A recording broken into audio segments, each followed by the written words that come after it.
కూర్చో. ఇవాళ మా ఇంట్లో కోడి కూర. కోడి కూర మాత్రం ఏది చూరుకు వెళ్లాడుతోంది అదిగో.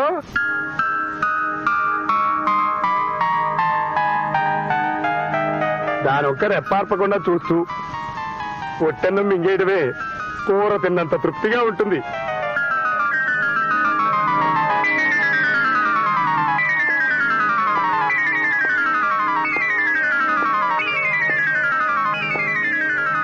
అన్నా, నా రాజ్యం ఇలా పాడైపోయింది. సామంత రాజులు నాకు కప్పాలు కట్టకుండా కాకా హోటల్లో కప్పులు కడుగుతున్నారు. What is this? నా గుర్రం ఏనుగు నా తొండం పెంచేసి గోడ మీద బలిలాగా పాకుతుంది ఏమిటి? నా పట్ట ప్రాణి పాయఖానాలు వస్తుంది ఏమిటి? అయ్యో, నా మంత్రి మట్టి మోస్తున్నాడేమిటి? ఏమైంది? ఏమైంది నా